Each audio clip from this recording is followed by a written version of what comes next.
The great crystal halls of Nexus Prime gleamed under the light of 3 suns. Inside the massive chamber, 12 different alien species sat in a perfect circle. Each representative wore the formal robes of their home worlds. The air hummed with tension as Ambassador Zethkai of the Vormani Empire stood to address the gathering. His tall gray body moved with the grace of someone who had lived for 3 centuries. 4 arms gestured as he spoke, his voice carrying the weight of authority that came from ruling star systems across the galaxy. "Fellow council members," Zethkai began, his words translated instantly into dozens of languages. "We face a growing problem. The humans continue to spread beyond their assigned borders. They ignore our warnings. They build colonies where they should not go." Across the chamber, War Commander Vixtel of the Sharakan hegemony nodded his massive head. His species looked like walking rocks, each one standing 8 feet tall and covered in natural armor. "The humans are dangerous," he rumbled. "They fight without honor. They use tricks instead of proper battle tactics." Regent Nauther of the Crystal Collective chimed in with a voice like singing glass. "Our scouts report 30 new human settlements in the past year alone. They take planets we marked for other species. They ask no permission." The debate continued for hours. Some species wanted to destroy the humans completely. Others suggested stricter warnings. A few even spoke of giving humans more space to grow. But Ambassador Zethkai had already made his decision. "We will give them one final chance," he declared. 30 standard days to withdraw from all illegal settlements. If they refuse, we will force them back to their assigned zone. Far across the galaxy, Captain Jake Morrison stood on the bridge of the U.S. Liberty. The massive colony ship carried 15,000 humans toward their new home in the Kepler 442 system. Jake was a tall man with kind eyes and graying hair. He had led 3 successful colony missions before this one. "Captain," called Navigator Lisa Park from her station, "we're receiving a priority transmission from the Galactic Council." Jake frowned. The Galactic Council rarely contacted human ships directly. Usually, they sent messages through Earth Command. "Put it on the main screen, Lisa." The image that appeared made Jake's blood run cold. Ambassador Zethkai's alien face filled the screen, his 4 eyes staring directly at the camera. The message was clear and simple. "Human vessel, you are ordered to turn back immediately. Your species has violated galactic law by expanding beyond your assigned borders. You have 30 standard days to withdraw from all settlements past the human quarantine zone. Failure to comply will result in corrective action." Chief Engineer Danny Wright whistled low. He was a young man with quick hands and a quicker mind. "That doesn't sound like a friendly suggestion, Captain." Security Chief Amy Rodriguez crossed her arms. She was a former military officer who had joined the colony service after serving in Earth's defense forces. Corrective action. That's military talk for an attack. Jake studied the message carefully. The Galactic Council had always treated humans like dangerous children. They gave humanity a small corner of space and expected them to stay there forever. But humans needed room to grow. Earth was getting crowded, and people wanted to explore new worlds. "Send a reply," Jake ordered. "Tell them we're peaceful colonists looking for a new home. We mean no harm to anyone." The response came back within hours. Ambassador Zethkai's face appeared again, but this time his expression was harder. "Human Captain, you misunderstand. This is not a negotiation. You will withdraw, or you will be removed. Your species has proven too aggressive to be trusted with freedom." The transmission ended abruptly. Jake stared at the blank screen for a long moment. Around him, his crew waited quietly. These people had left everything behind to build a new life among the stars. They had families aboard the ship. Children who dreamed of running through alien grass under foreign skies. Open a channel to Earth Command, Jake said finally. The call took several minutes to connect across the vast distance. When it did, Admiral Helen Burke appeared on the screen. She was a woman in her 50s with steel gray hair and eyes that had seen too many battles. Beside her stood General Rick Hayes, a bear of a man with scars on his hands from his days as a ground soldier. "Admiral," Jake began, "we've got a problem." He played the recordings of both messages from the Galactic Council. Admiral Burke's expression grew darker with each word. General Hayes cursed under his breath. When the messages ended, both officers looked grim. "How many colony ships are out there right now?" Admiral Burke asked. 47 active missions, General Hayes replied.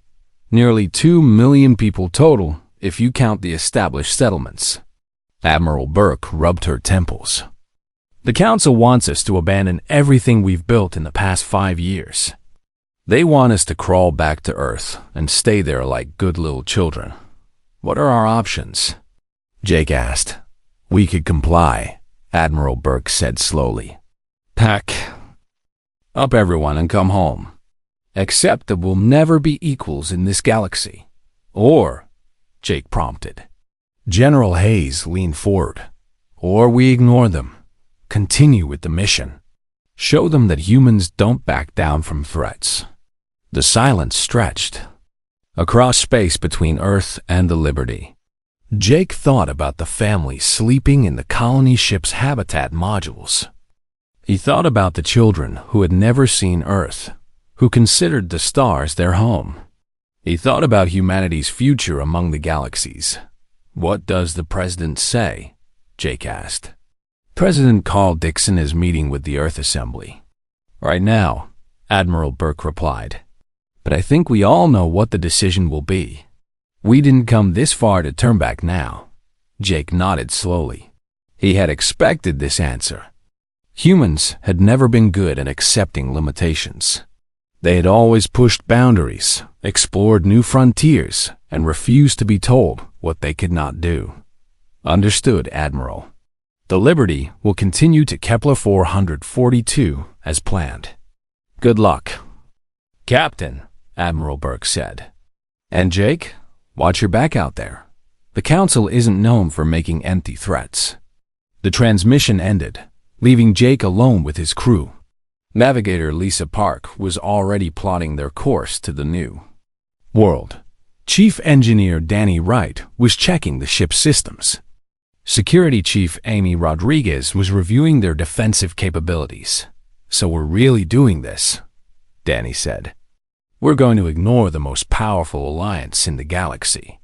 "Looks that way," Jake replied. Amy Rodriguez smiled grimly. "Wow, we always knew this job would be interesting." As the U.S. Liberty continued toward its destination, none of them knew that their decision would change the galaxy forever. The Council had made their warning clear. Humanity had chosen to ignore it. Now, both sides would learn the true cost of that choice. The countdown had begun. In 30 days, the galaxy would discover what happened when you cornered the most stubborn species in known space. 3 weeks passed since the Galactic Council's ultimatum expired. The human colony of New Denver thrived under the orange light of Tau Ceti. Children played in the dusty streets while their parents worked to build a new life on this distant world. Settlement Administrator Kate Phillips stood in her small office, looking out at the growing town. She was a practical woman in her 40s who had left her job on Mars to help build this colony. The morning reports showed good progress. The farms were producing food. The water recycling systems worked perfectly. The mining operation had found rich deposits of rare metals. Everything seemed peaceful until the sky began to change. "Kate, you need to see this," called Defense Coordinator Ben Tucker from outside. He was a former soldier who had volunteered to protect the colony. His voice carried worry that made Kate's stomach tighten. She stepped outside and looked up. Dark shapes moved against the orange sky. Ships, hundreds of them in perfect formations. They were nothing like the simple transport vessels that brought supplies from Earth. These ships were sleek and deadly, built for war. "Get everyone to the town center," Kate ordered. "Emergency protocol. Now." Ben nodded and started shouting orders. Across the colony, people stopped what they were doing. Parents called for their children. Workers dropped their tools. Everyone knew what emergency protocol meant. They had practiced it many times, hoping they would never need it. Tom Carter grabbed his wife Mary and their twin daughters, pulling them toward the center of town. Luis Garcia called for his wife Maria and teenage son Alex. Elderly couple Frank and Rose Sullivan helped each other walk as fast as they could manage. The alien ships landed in a wide circle around New Denver. Each vessel was twice the size of the colony's largest building. Strange symbols glowed along their hulls. The air filled with a low humming sound that made everyone's teeth ache. War Commander Vic Stahl emerged from the largest ship. His rock-like body towered over the humans who had gathered to meet him. Behind him came dozens of other aliens. Some looked like walking crystals that reflected the sunlight. Others wore metal armor that seemed to be part of their bodies. Kate Phillips stepped forward. Her hand shook, but she kept her voice steady. "I'm Settlement Administrator Kate Phillips. Welcome to New Denver. How can we help you?" War Commander Vic Stahl studied her with eyes like burning coals. "You can help by leaving. This colony violates galactic law. You have 1 hour to gather your possessions and board your transport ships." "1 hour?" Kate's voice rose despite her efforts to stay calm. "We have 15,000 people here. Children, elderly, sick people. We need more time to organize a proper evacuation." 1 hour, Vic Stahl repeated. "No more." Ben Tucker moved to stand beside Kate. "Commander, we're peaceful people. We just want to build a home here. This planet was empty when we arrived. We're not hurting anyone." Regent Nalthar of the Crystal Collective stepped forward. His voice sounded like wind chimes in a gentle breeze. "Your species was warned. You chose to ignore the warning. Now you face the consequences." Young Alex Garcia watched from behind his parents. He was 16 years old and had never seen aliens before. Their strange appearances frightened him, but their cold words frightened him more. These beings talked about his family, his friends, his whole world like they were nothing important. "What if we refuse?" Kate asked quietly. War Commander Vic Stahl raised one massive arm. The weapons on his ships began to glow with deadly energy. "Then we will demonstrate why the galaxy fears to disobey the Council." A beam of plasma shot from the nearest alien ship. It struck the colony's communications tower, turning it into melted metal and sparks. The blast was so hot that people 50 meters away felt their faces burn. Another beam destroyed the main power generator. The lights went out across New Denver. Emergency power kicked in, but it would not last long. The aliens had crippled the colony's ability to call for help or defend itself. "You see?" Vic Stahl sighed. "We could destroy you all in minutes. Be grateful that we offer you the chance to leave with your lives." But the display of force had the opposite effect than the aliens intended. Instead of terrifying the humans into submission, it made them angry. These people had crossed the galaxy to build new lives. They had worked for years to make this dead world bloom. Now strangers from space wanted to take it all away with threats and violence. "We understand," Kate said carefully. "But we still need time. Please, just a few more hours to organize the children and elderly." War Commander Vic Stahl's patience was running thin. In his mind, he had been generous by offering the humans any time at all. His species conquered planets by destroying everything that opposed them. These soft creatures should be grateful he was being so merciful. "You test my patience, human," he growled. That was when disaster struck. Alex Garcia had been watching the alien weapons with growing fear and anger. He knew the colony had mining explosives stored in a shed near the landing site. If the aliens attacked again, maybe the explosives could be used to defend his home. He slipped away from his parents and ran toward the storage shed. Nobody noticed one teenage boy moving through the crowd. Alex reached the building and grabbed a small mining charge. It was meant for breaking up rocks, but he hoped it might damage an alien ship. But Alex had never handled explosives before. His hands were shaking with fear and adrenaline. As he tried to set the timer, his fingers slipped. The charge activated immediately. The explosion was much larger than he expected. The blast destroyed the storage shed and sent a shockwave across the landing area. Debris flew in all directions. A piece of twisted metal struck one of the alien shuttles, punching through its hull. Inside the damaged shuttle, 3 Sharikan soldiers died instantly. The others rushed out, their weapons ready, looking for the source of the attack. War Commander Vixtol saw the destroyed shuttle and the bodies of his warriors. His burning eyes turned toward the humans, and his expression changed from cold authority to hot rage. "Treachery!" he roared. "They pretend to negotiate while they attack us." Kate Phillips raised her hands desperately. "No, it was an accident. A mistake."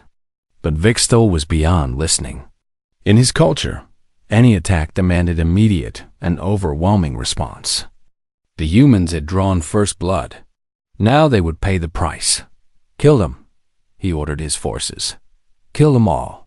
The aliens raised their weapons as the humans screamed and tried to run. Alex Garcia, the boy whose mistake had started it all, stood frozen in horror as he realized what he had done.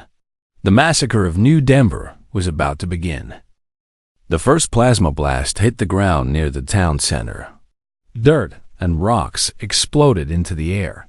People screamed and ran in all directions. The peaceful colony of New Denver became a battlefield in seconds.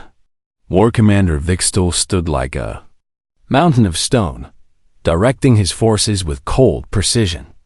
Destroy their defensive positions first, then eliminate all resistance. Ben Tucker shouted over the noise of weapons fire. "Everyone get to the shelters, now." He pulled his sidearm and fired at the nearest alien soldier. The small bullets bounced off the creature's natural armor like pebbles hitting a wall. Kate Phillips tried to reach the emergency communication system. If she could send a distress signal, maybe someone would come to help. But the aliens had destroyed the main transmitter. The backup systems were failing as plasma bolts tore through the administration building. Tom Carter ran with his wife Mary and their twin daughters toward the underground shelter. A crystal alien appeared in front of them, its body glowing with deadly energy. Tom pushed his family behind an overturned truck and threw himself at the creature, the alien's energy being cut through his chest. But his sacrifice gave Mary time to get the girls to safety. "Daddy!" one of the twins screamed, but Mary covered her mouth and dragged both children into the shelter.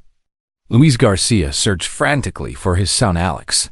The boy had disappeared after the explosion. Luis found him crouched behind the ruined storage shed, staring at the destruction with wide, horrified eyes.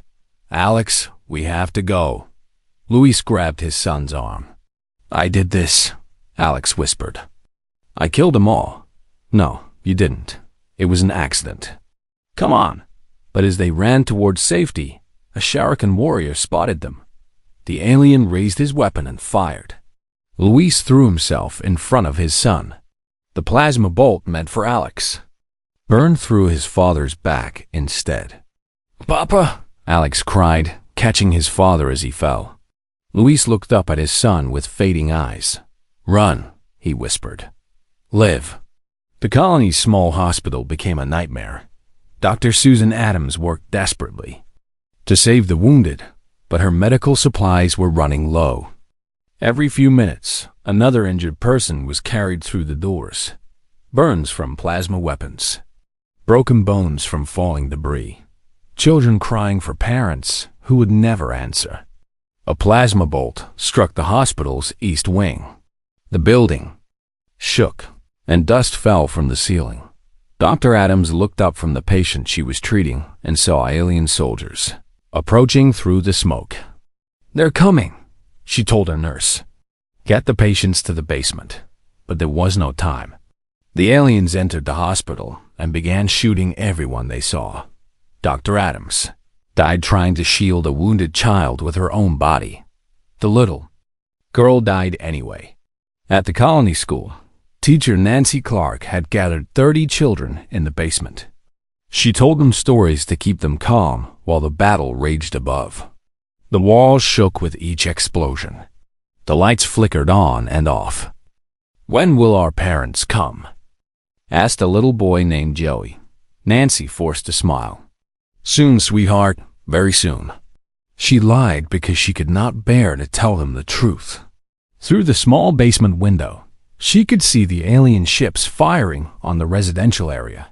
Orange flames lit the sky. The homes where these children lived were burning. A crystal alien found the school and began cutting through the door with its energy beams. Nancy pushed the children behind her and picked up a chair to defend them. It was all she had. The alien broke through and raised its weapon. Nancy closed her eyes and waited for the end. But the killing stopped suddenly. Through the smoke and noise, a new sound reached their ears. Ship engines. Human ship engines. Captain Jake Morrison and the used Liberty dropped out of hyperspace. Above Tau Ceti, the colony ship was not built for combat, but Jake had armed it with every weapon he could find. Behind him came 3 escort vessels that had been in the area when the distress signal was sent. "My God," whispered Navigator Lisa Park as she saw the burning colony below. "We're too late." Jake's face was stone. "Not completely. I'm reading Life Science. There are still people alive down there." The alien fleet turned to face this new threat. War Commander Vic Stoll was surprised to see human ships arriving so quickly. His forces had been ordered to destroy the colony quickly and quietly. Now they faced a fight. "Destroy the human ships," Vic Stoll commanded. "Leave no witnesses." But the Liberty was not alone. Captain Paul Davis arrived with his patrol ship, U.S. Defender. Captain Julie Stewart brought her transport vessel, U.S. Hope. They were not warships, but they carried something the aliens did not expect. Angry humans with nothing left to lose. The space battle was brief, but fierce. The aliens had better weapons and armor, but the humans fought with desperate courage. Jake Morrison rammed his ship directly into the alien flagship, disabling its main weapons. The explosion killed him instantly, but it gave the other human ships time to land. Ben Tucker was still alive, hiding in the ruins of the command center with a handful of survivors. When he saw human soldiers running toward them, he wept with relief. "Thank God," he said. "Thank God you came."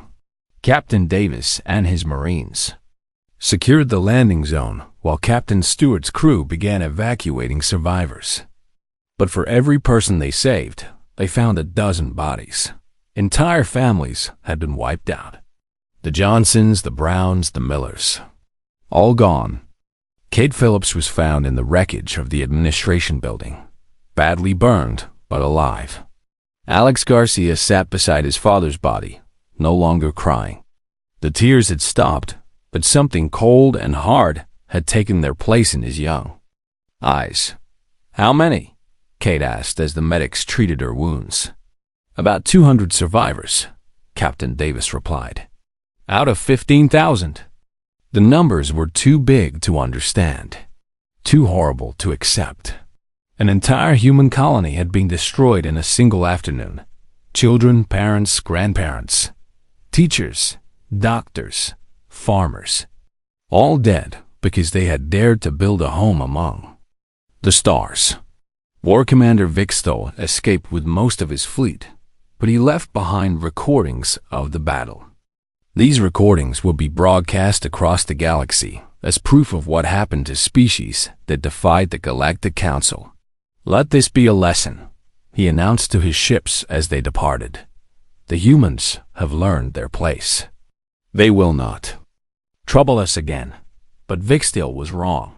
The massacre at New Denver was not the end of the human problem.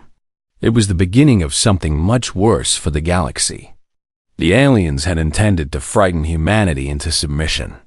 Instead, they had created something they did not understand and could not control. A species with nothing left to lose and everything to avenge.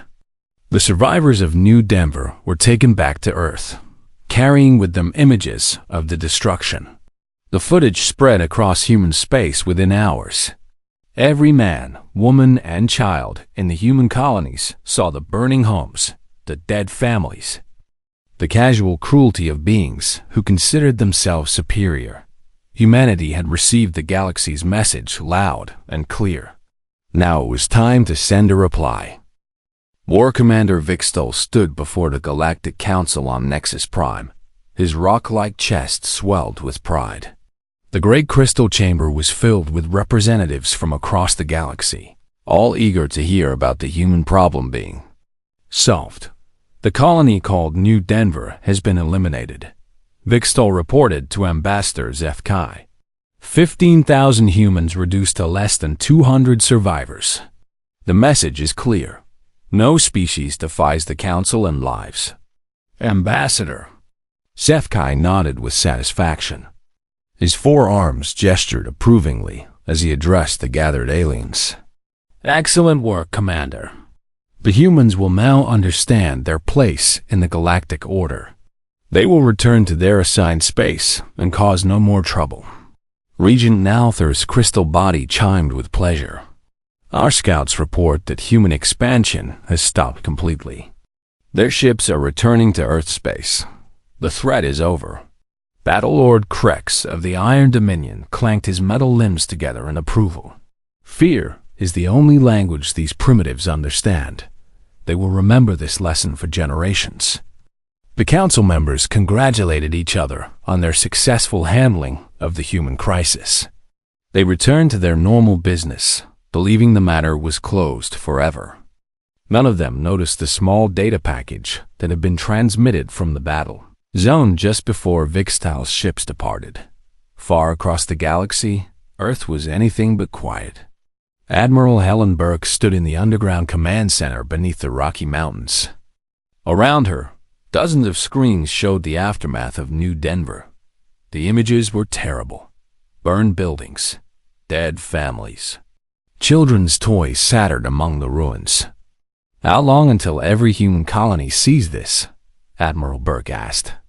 "The footage is already spreading through our communication networks," replied Colonel Jane Ross, her intelligence officer. "Every human in the galaxy will know what happened within 24 hours. General Rick Hayes entered the command center, his face grim. "The President wants to see you immediately. Congress is calling for an emergency session. The people are demanding action." Admiral Burke nodded. She had expected this reaction. Humans had always been protective of their own.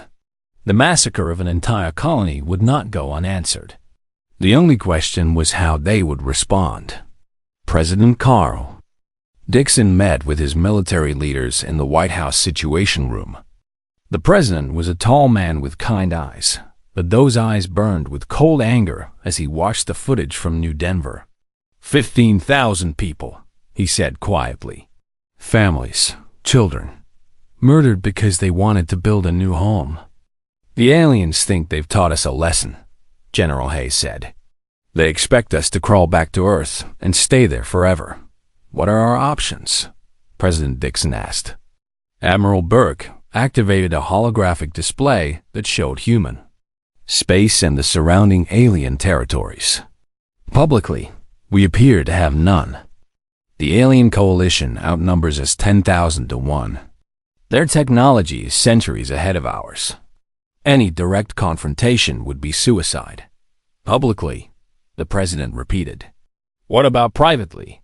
Admiral Burke smiled for the first time in days. That's a different story entirely. I think it's time to activate Protocol Omega. Deep beneath the surface of the moon, Dr. Pete Williams worked in a laboratory that officially did not exist. The Prometheus Research Division had been humanity's most classified project for over 20 years. While the aliens thought humans were primitive and predictable, Earth's best scientists had been preparing for this exact moment. How long until the new weapons are ready? Admiral Burke asked through the secure communication link. Dr. Williams looked up from his workstation, his tired eyes bright with excitement. The quantum tunneling torpedoes are ready for field testing. They can pass right through alien shield. Technology.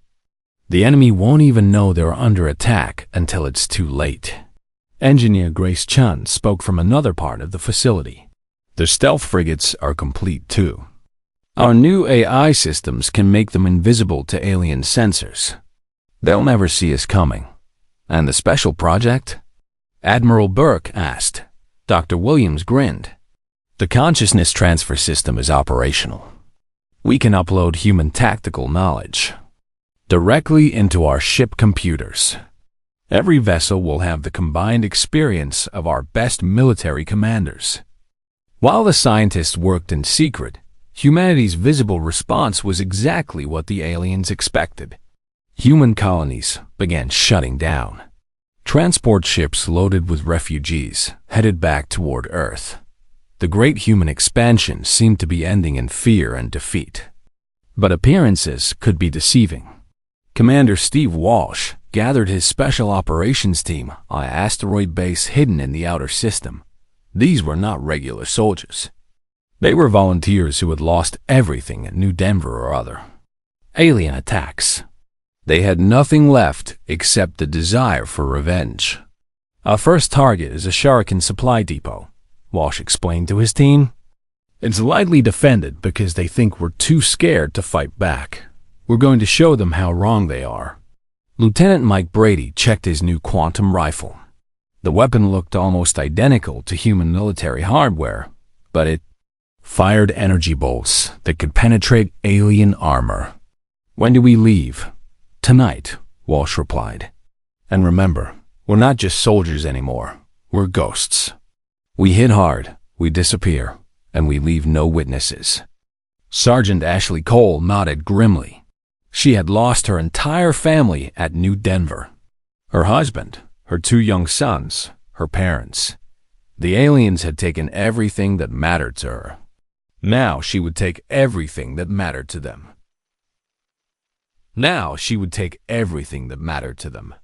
Captain. Paul Davis stood on the bridge of the U.S. Vengeance, humanity's first true stealth warship.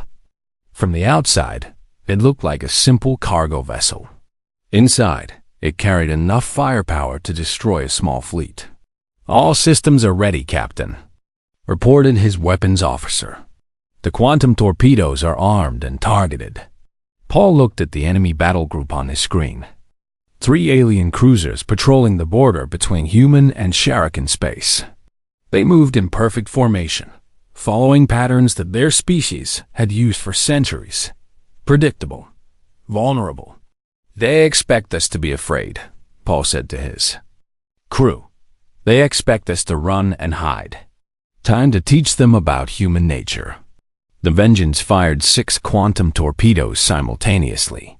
The weapons passed through the alien shields like they were not there. All 3 enemy ships exploded within seconds of each other. There were no survivors. Across human space, similar attacks began happening every day. Alien supply convoys disappeared without a trace. Outposts went silent. Patrol ships simply vanished. The aliens found no wreckage, no bodies, no clues about what was happening to their forces. Admiral Burke watched the reports flow into her command center. Human strike teams were causing chaos throughout alien territory, but the enemy still did not understand what they were facing. "They think we're scattered raiders," General Hayes observed. "Random attacks by desperate humans." "Good," Admiral Burke replied. "Let them think that. When they finally realize the truth, it will be too late." The galaxy's greatest mistake was believing that the massacre at New Denver would break human spirit.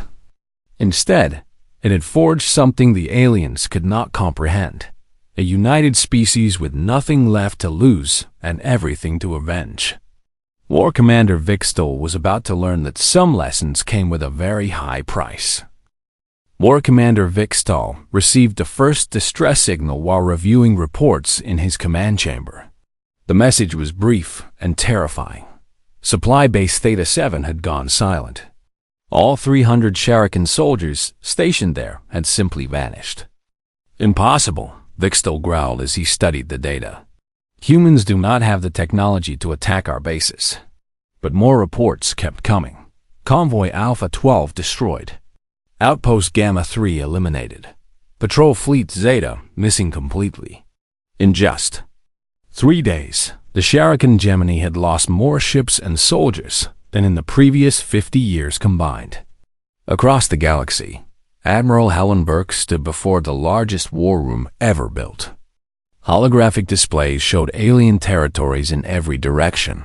Red markers indicated successful human attacks. There were hundreds of them. "Phase 1 is complete," reported General Rick Hayes. "All border defenses have been eliminated. The enemy has no early warning systems left." Admiral Burke nodded with satisfaction. "Begin Phase 2. Full assault on primary targets." The first major attack came without warning. Captain Julie Stewart led Fleet Alpha toward the Vomani shipyards. At Calyx Prime, the massive orbital stations had built warships for 3 alien species for over 2 centuries. They had never been attacked because everyone believed they were too well defended. The Vomani defenders saw the human ships approaching and laughed. 50 human vessels against their fortress of metal and energy shields. It would be a massacre. They were right about the massacre. They were wrong about who would die. Captain Stewart's ships fired quantum torpedoes that passed through the alien shields like they were made of air. The massive shipyards exploded in brilliant flashes of light. 200 years of alien engineering died in less than 10 minutes. "Target destroyed," Captain Stewart reported calmly. "Moving to secondary objectives." At the same time, Captain Ron Mitchell attacked the Sharikan home system with Fleet Beta. The aliens had pulled most of their ships back to defend their colonies, but their home world had seemed safe. No enemy had ever come this far into Sharikan space. Captain Mitchell proved them wrong. His stealth ships appeared inside their defensive perimeter without warning. The Sharikan fleet tried to respond, but human tactics were unlike anything they had ever faced. Human ships moved in unpredictable patterns. They attacked from multiple directions at once. They used the enemy's own size against them, darting between massive alien vessels like angry wasps attacking a giant.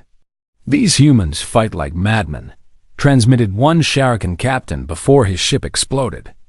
But the most important battle was happening on the surface of worlds across the galaxy.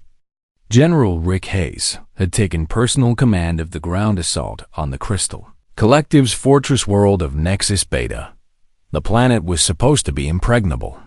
Crystal aliens had built their strongest military base inside a mountain of living rock. They had enough supplies to last for years and weapons that could destroy fleets. General Hayes landed with 5,000 human soldiers and a determination that the aliens could not understand. These were not professional warriors fighting for money or glory. They were fathers and mothers, brothers and sisters, friends and neighbors fighting for the memory of New Denver. Sergeant Tony Clark led his squad through the crystal caves, following paths that no alien had expected anyone to find. His team moved like shadows, using the enemy's own tunnels against them. Corporal Linda Brown and her demolition team placed explosive charges on the fortress's main power generators. The aliens had built their defenses to stop massive armies. They had never considered that humans might sneak inside and attack from within. Private Kevin White was barely 19 years old, but he fought with the fury of someone who had lost everything. His girlfriend had died at New Denver. Her name was Sarah, and he whispered it every time he pulled the trigger. The Crystal Aliens discovered too late that their fortress was already lost. Human soldiers appeared everywhere at once, moving through passages that should have been impossible to navigate. The defenders found themselves fighting in their own corridors, their own command centers, their own homes. How did they get inside? Screamed the Crystal Commander as explosions rocked his command center. They are not fighting like soldiers, replied his aide. They fight like they have nothing to lose. The aide was right. These humans had watched their families burn. They had seen their children murdered by beings who considered themselves superior.